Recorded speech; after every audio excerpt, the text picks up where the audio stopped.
হরে কৃষ্ণ। ভাগবত কথামৃতে সকলকে জানাই স্বাগত।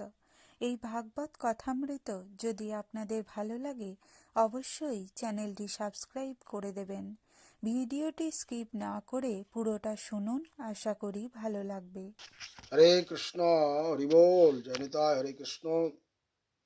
আজ 8ই ফেব্রুয়ারি 2026 রবিবার। প্রতিদিনের অনলাইন সৎসঙ্গ শুরু করার আগে আমি আমার গুরুপাদ পদ্মের শ্রীচরণে অহেতুকী ভক্তি প্রার্থনা করি। ভক্তি সিদ্ধান্ত সরস্বতী গোস্বামী প্রভুপাদের শরণান্তিকে শতকোটি ভক্তিপূর্ণ প্রণাম জানাই। শ্রী শ্রী শ্যামদাস বাবার চরণে দণ্ডবত প্রণাম এবং অহেতুকী ভক্তি প্রার্থনা করি।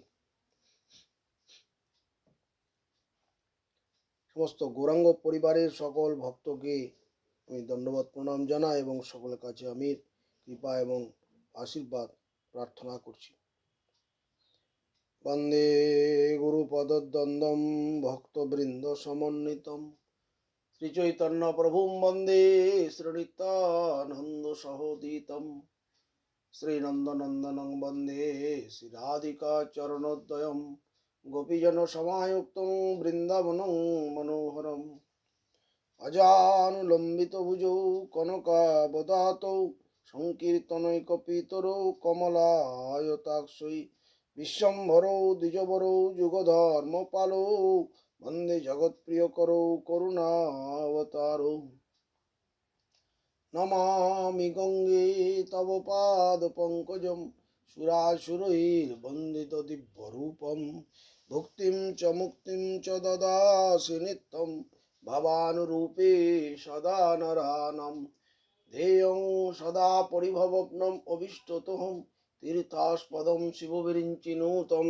শরণ্যং প্রণতপালম ভবাব্দিপোতম বন্দে মহাপুরুষতে চরণারবিন্দম ভাগীশযস্য বদনে লক্ষ্মীর্যস্য চ বক্ষসে যস্যস্তেদ সংবিত্তম নৃসিংহমহং ভজে গঙ্গা তরঙ্গ রমণীয় জটা কলাপম গৌরী নিরন্তর বিভূষিত বাম ভাগম নারায়ণ প্রিয় মনঙ্গমদাপহারম বারাণসী পুরপতি ভজ বিশ্বনাথম শ্রীকৃষ্ণ চৈতন্য প্রভু নিত্যানন্দ শ্রী অদ্বৈত গদাধর শিবাসদি গৌর ভক্ত বৃন্দ।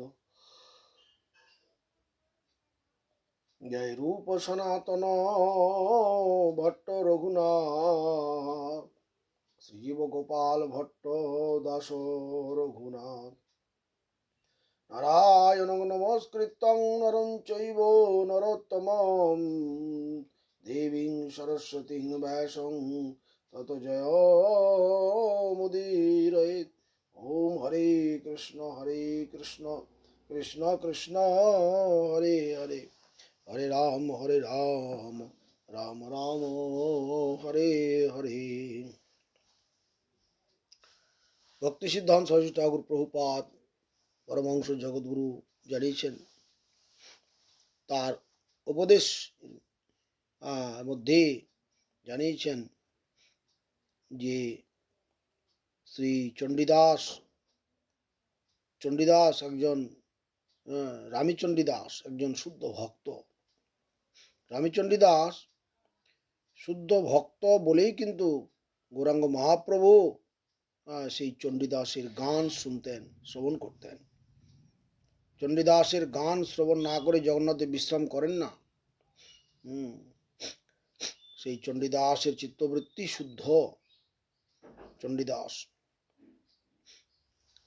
বিদ্যাপতি চণ্ডীদাস মহাপ্রভুর সব ভক্ত ছিল।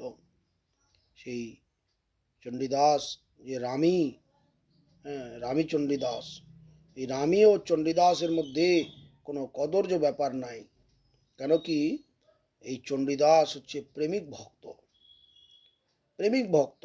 স্বসুখ তার বাঞ্ছার লেশ মাত্র ছিল না। স্বসুখ লেশ মাত্র বাঞ্ছা তার ছিল না। জড় ভোগবাদিগণ যারা জড় ভোগে প্রমত্ত, সেই সমস্ত মানুষ সেই রামী চণ্ডীদাসকে চিনতে পারে নাই। তাকে বুঝতে পারতো না, তার চরণে অপরাধ করে তারা নরকে চলে যেত। তারা সেই রামচণ্ডী দাসকে চিনতে পারে নাই যে তারা শুদ্ধ ভক্ত। যারা জগজাগতিক মানুষ তারা অপ্রাকৃত চণ্ডীদাসকে চিনতে পারে না, তারা চিনবার অযোগ্য। কারণ অপ্রাকৃত দেহে মধুর রসের সেবক, জড়ভোগবাদী, পুরুষাকৃতি নয়, পুরুষ স্ত্রী এগুলো নয়। অপ্রাকৃত নেত্র, অপ্রাকৃত দর্শন সম্পূর্ণ আলাদা। প্রাকৃত স্ত্রী দেহ, অপ্রাকৃত যে ভক্তি রাজ্যের যে চিন্ময় দেহ, চিন্ময় একটা দেহ আছে, এর মধ্যে আকাশ পাতাল ভেদ আছে। আমরা আমরা কি করে এই দর্শনের মধ্যে প্রবেশ করব? এটা এটা কখনোই সম্ভব নয়। হ্যাঁ, অপ্রাকৃত দেহে ভগবানের ভক্ত, তার অপ্রাকৃত নেত্রে অপ্রাকৃত দর্শন, অপ্রাকৃতভাবে সেই ভগবানের চিন্তা করে থাকেন। আর জড় মানুষ, জড় ভোগবাদী, তারা সবসময় নিজের ইন্দ্রিয় তর্পণে ব্যস্ত, নিজের দেহকে কেন্দ্র করে যা কিছু সব নিয়ে ব্যস্ত। তাহলে আমরা কি করে ভগবানের অপ্রাকৃত খবর পাব? একটাই উপায়, অপ্রাকৃত ভক্তির সঙ্গ করা। এটা খুব অত্যন্ত গোপন এই প্রভুপাদের উপদেশ। এর দ্বারা যারা অতীব ভাগ্যবান, তারা প্রভুপাদের উপদেশের মধ্যে সবসময় নিরন্তর হৃদয় যেন ডুবে থাকে। নতুবা মায়া আমাকে গ্রাস করে ছুঁড়ে ফেলে দেবে। এই জন্য সবসময় শুদ্ধ ভক্তের সংস্পর্শের মধ্যে এই সমস্ত কথা শুনতে হবে। শুনতে শুধু হৃদয় যখন পরিমার্জিত হবে, তখন জড়জাগতিক যে বিষয়ে মায়া তখন আর তাকে গ্রাস করতে পারবে না। এই জন্য ভগবানের কথা সবসময় শুনতে হবে। তো প্রভুপাদ ভক্তি সিদ্ধান্ত সরস্বতী ঠাকুর তিনি এই জগৎবাসীকে শিক্ষা দিতে এসেছিলেন, শুদ্ধ ভক্ত, শুদ্ধ ভক্তি শিক্ষা দিতে এসছেন। তিনি বলেছেন যে সংসারী মানুষ, এই যে সংসার, তারা এত কষ্ট পায়, এত কষ্ট পাচ্ছে, তবুও তাদের জ্ঞান খুলছে না। সংসারী মানুষ এত কষ্ট পাচ্ছে, তা দেখেও আবার সংসারের প্রতি আমাদের আসক্তি যাচ্ছে না। কেন কি আমরা জন্মে জন্মে এটাই চেয়েছি, ওই জন্যই আমরা সংসারের মধ্যে প্রবিষ্ট হয়েছি। কিন্তু প্রভুপাদ তার উল্টো কথা বলছেন। প্রভুপাদ তো বলছেন না যে সংসারের মধ্যে আসক্ত হও, এর মধ্যে তুমি ভগবানের ভক্তি পাবে, তা তো বলছেন না। না, সংসারের মধ্যে থাকলেই আমি সেই জিনিসকে প্রাপ্ত হতে পারবো না। কিন্তু সংসারের মধ্যে থেকে ভগবত সেবা, ভগবানের যে আলাপ আলোচনা হরিকথা সেবার মধ্যে যদি আমি থাকি, তাহলে হয়তো হতে পারে কিঞ্চিত, তাও খুব কঠিন। তাই প্রভুপাদ বলছেন প্রত্যেক জন্মেই পিতামাতা পাওয়া যায়, কিন্তু সকল জন্মে মঙ্গলের উপদেশটা পাওয়া যায় না, যেতে নাও পারে। এই জন্যেই নিজের চিকিৎসা আমরা নিজে করব না, আমরা নিজেই ভক্তি বুঝে নেব, ভগবানকে জেনে নেব, এটা আমাদের দাম্ভিকতা। এটা নিয়ে কখনোই হয় না। নিজের চিকিৎসা নিজে করলে রোগ সারে না। ওই জন্যই সবসময় আমরা গুরু বৈষ্ণবের শরণাগত থাকবো, গুরু বৈষ্ণবের সঙ্গ সান্নিধ্যে থাকবো, তবেই আমরা কিছু শিখতে জানতে পারবো।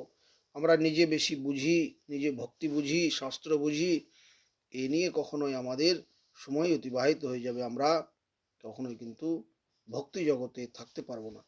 ভক্তি জগৎ এরকম নয় যে আমি ভক্তির জিনিসগুলো আমি নিজে বুঝে নেব। হ্যাঁ, তাই বলছেন যে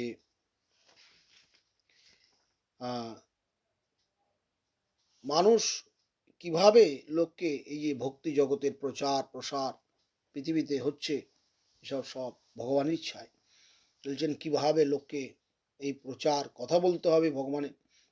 মানুষের প্রভুপাদ বলছেন মানুষের রোগ ভিন্ন ভিন্ন রকম, বিভিন্ন রকম রোগ পৃথক পৃথক করে চিকিৎসা করাটা দরকার। রোগ যতক্ষণ নির্ণয় না হবে, সঠিক চিকিৎসা কী করে হবে? এই জন্য রোগটা আগে নির্ণয় করতে হয় যে কি রোগ, তবেই তো ডাক্তার সেই রোগের চিকিৎসা করতে পারে। তাই বলছেন যে প্রভুপাদ বলছেন যে আমি 40 বছর ধরে কোনো লোক পাই নাই, তবে এখন কিছুটা পাচ্ছি, তারা একটু কথা শুনছে, তবে নিজের বিদ্যা বুদ্ধিটাকে তারা ছাড়তে চাইছে না। কারণ জগতের লোক লোকপ্রিয়তার উপর নির্ভরশীল। লোকপ্রিয়তা, আমাকে ভালো বলবে, আমাকে বাহবা দেবে, প্রতিষ্ঠা, এইটাই চায়। বাস্তব সত্যর অনুসন্ধান নাই, এটা প্রভুপাদ বলছেন, নাই বললেই চলে। যারা ধর্মের প্রচারক বলে জাহির করছেন, তারা মানুষকে না চটিয়ে মানুষের মঙ্গলের জন্য কথা বলছেন না, তারা মন জোগানো কথা বলছেন। কেন কি, মন জোগানো কথা না বললে তার জনপ্রিয়তা কমে যাবে। ওই জন্যেই প্রভুপাদ তো সেটা স্বীকার করেননি। প্রভুপাদ বলেননি লোকের জন্য, প্রভুপাদ কথা বলেননি, তিনি শাস্ত্রের অকাট্য সত্য কথা তিনি বলেছেন। যতদিন তিনি পৃথিবীতে প্রকট ছিলেন, 63 বছর, এই 63 বছরের মধ্যে তিনি সেই সত্যকে ধারণ করে জগতে এসেছিলেন এবং প্রচার করে প্রসার করে তিনি জানিয়েছেন যে সত্য কথা বলতে হবে। প্রকৃত বিশেষ করে সাধু যারা, তাদেরকে সত্য কথা শুনতে হবে। জনপ্রিয়তার, লোক রঞ্জন, মনোরঞ্জনের জন্য হরিকথা হরিকীর্তন করা যাবে না। আমার গুরু বৈষ্ণব সেই হরিকীর্তন আমি করব, তার যে সুখবিধান, এমন হরিকীর্তন হবে যে সে ভগবানের সুখ হয় না। এটা কখনো হরিকীর্তন নয়। গুরু বৈষ্ণব যাতে সুখী হন, সেটাই আমার হরিকীর্তন। তাতে আমার জ্ঞান বুদ্ধি থাকুক না থাকুক বড় কথা নয়, আমার সুর তাল মান থাকুক না থাকুক বড় কথা নয়, কিন্তু আমার গুরু বৈষ্ণব আমার প্রতি প্রসন্ন আছেন কিনা, এটাই সব থেকে ভজনের মূল বিষয়। এদিকে আমাদের দৃষ্টিভঙ্গি দেওয়া উচিত, না হলে আমরা কখনোই সেই ভক্তির যে চরমতম একটা নিবিড় যে সম্বন্ধ, সেই সম্বন্ধে আমরা আসতে পারবো না। হরে কৃষ্ণ। বাঞ্ছাকল্পতরুভ্যশ্চ কৃপা সিন্ধু ভৈবচ পতিতানাং পাবনেভ্যো বৈষ্ণবেভ্যো নমো নমঃ। বহুত বহুত ধন্যবাদ। এই ভাগবত কথামৃত যদি আপনাদের ভালো লাগে অবশ্যই কমেন্টে জানাবেন।